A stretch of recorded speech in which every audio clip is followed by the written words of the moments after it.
Bon, dans cette vidéo, j'attaque le cadre. Je vais retirer toute la rouille du cadre. Voilà, donc c'est une partie que je vais pas filmer pour des raisons de vie pour ma caméra. Voilà, parce que sinon elle va être déglinguée. Je vais pas le poncer à la main, non, je vais le faire directement avec ce pistolet de sablage pneumatique de chez Parkside que j'ai acheté maintenant il y a un mois et demi, pas encore servi. Donc je vais l'utiliser uniquement pour sabler l'arrière, hein, enfin sabler juste pour retirer lorsqu'il y a toute la rouille au niveau de l'arrière, c'est lorsqu'il y a le plus gros. Je vais faire aussi la jante. Donc, avant, je vais la décrocher. Et il y a un truc que je viens de penser, c'est que j'ai oublié les roulements de la roue.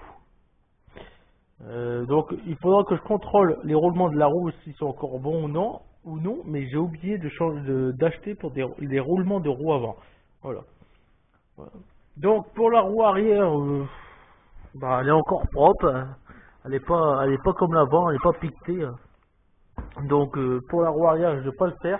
Je vais juste vraiment faire l'avant. Je vais repeindre la roue avant.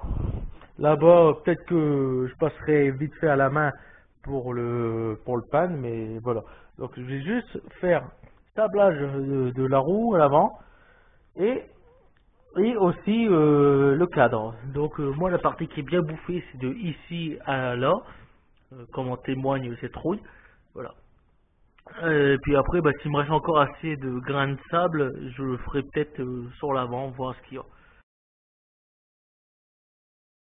Comme en témoigne cette poussière, du coup je l'ai sablé. J'ai passé 1 kg de grains. Ouais, bof, hein. Franchement, je suis pas trop convaincu sur ça. Sur le sableur pneumatique, ouais, voilà. Et en plus, on peut pas le réutiliser. C'est-à-dire que j'ai voulu le réutiliser pour le finir. Et ben, il est bouché.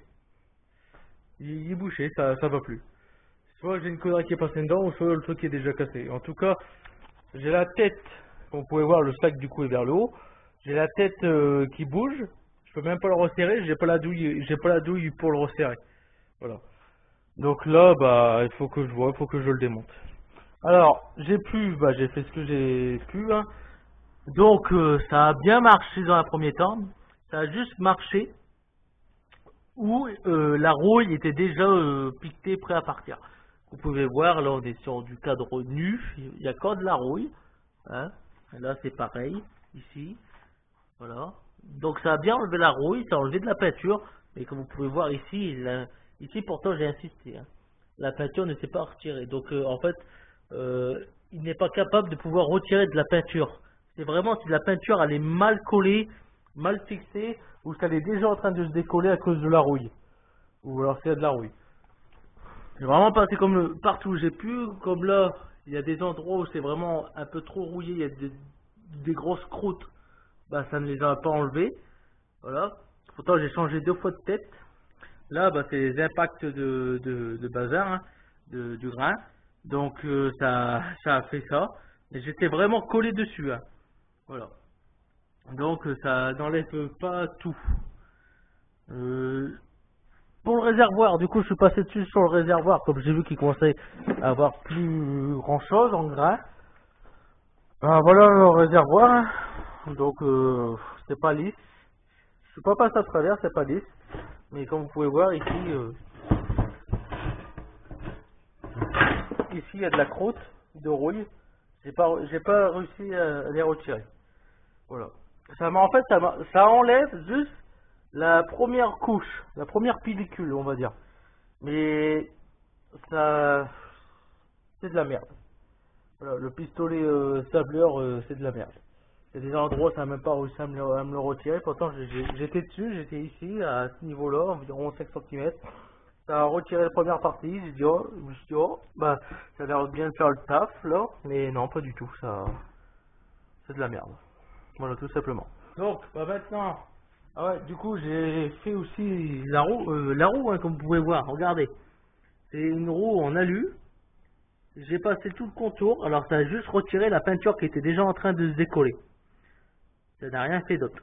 Regardez, en fait, ça a juste fait l'extérieur de la jante, ça n'a pas fait l'intérieur. Ce côté-là, bah, c'était le côté où il était plus attaqué. Donc la peinture qui se décollait. Donc l'oxydation là, on n'est pas sur sur de l'alu brossé ou autre, ou sablé. Non, on est en fait là, c'est de l'alu oxydé. Voilà, ça a fait ça. Et voilà. Alors franchement, je le recommande pas. Du coup, bah, comme ce truc-là on va dire, ne me convient pas, bah, ça a quand même fait une bonne partie, mais ça reste de la merde. Voilà, c'est vraiment pour des trucs qui commencent à peine à rouiller, voilà. Mais sinon, c'est pas, ça décape pas, comme vous pouvez voir, ça décape pas, ça décape juste vraiment si tu restes vraiment dessus.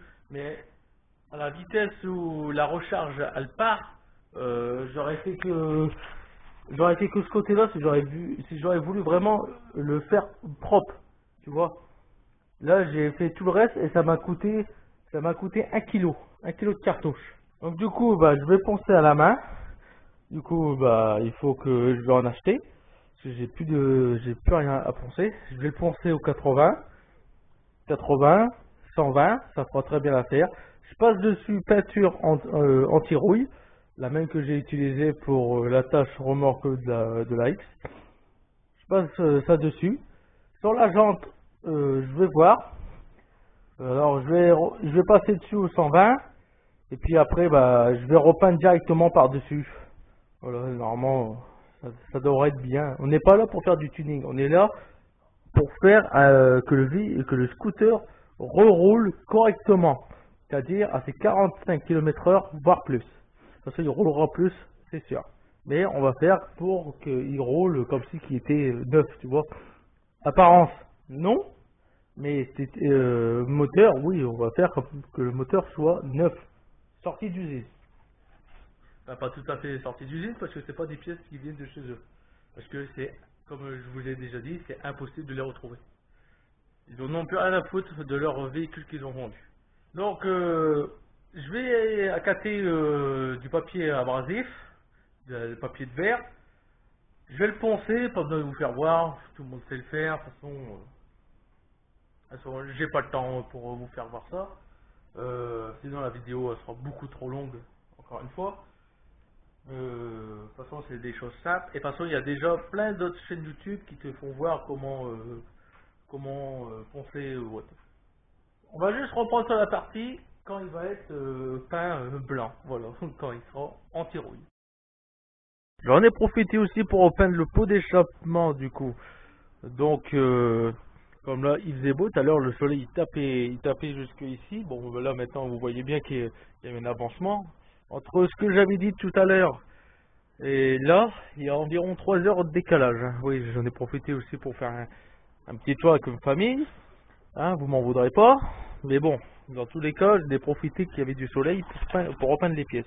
Donc là, bah, passer à la brosse métallique directement, on a tout repeint, j'ai pas repeint la cartouche, hein, ça sert à rien, j'ai juste repeint les points rouillés, donc échappement homologué, il y a l'homologation E13, voilà, donc peinture 800 degrés, hein, sur l'échappement ça m'étonnerait qu'il va atteindre les 800 degrés, mais bon, on sait jamais, la peinture 800 degrés, donc là bah, c'est de l'alu et là bah, c'est peinture 800 degrés. Comme vous pouvez voir, de toute façon, on n'est pas là pour faire briller, je vous l'ai dit. Il faut minimum une pièce qui brille. Et moi, la pièce qui brille en question, elle est là. Donc, il faut minimum ça, sinon, c'est rien. Moi, elle est là. Voilà. J'ai ça. Donc, du coup, bah, comme je vous ai dit, bon, j'ai une deuxième pièce qui brille, c'est le rétroviseur. Bon, voilà. Hein, mais bon. Donc, j'ai profité, bah, j'ai repeint le cadre, hein, donc lui, le cadre, je l'ai passé à la peinture anti-rouille. Peinture anti-rouille, de toute façon il y en a encore, c'est la peinture qui est couleur blanche, et après je l'ai passé directement à de la peinture pour jantes de voiture. Donc c'est noir mat, voilà. Voilà le résultat, donc il y a environ 3, ça fait peut-être allez, 3 heures que ça sèche. Donc là normalement c'est quand même bien séché, c'est dit 24 heures, mais bon avec le soleil qui tape, croyez-moi que ça a eu le temps de sécher. Donc j'ai tout repeint, bien sûr, cette partie-là elle est entièrement repeinte, à l'anti-rouille plus à la bombe de peinture. Ici aussi, anti-rouille et un peu ici. Voilà.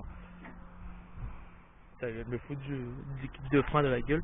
Donc là, là je viens de voir, par exemple, tu vois, là j'ai oublié de le faire, mais bon c'est pas grave.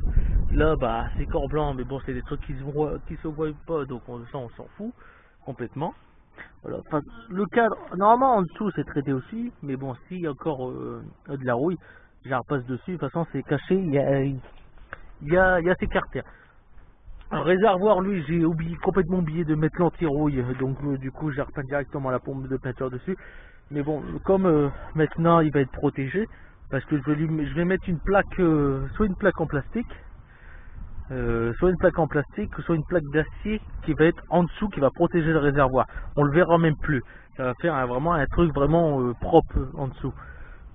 Comme ça évitera les projections. Puis je vais essayer aussi de trouver, voir si sur le Ride 2 il y a un garde-boue qui se met à l'arrière, ou alors un garde-boue qui sont sur le Aeros ou sur les Uveto là.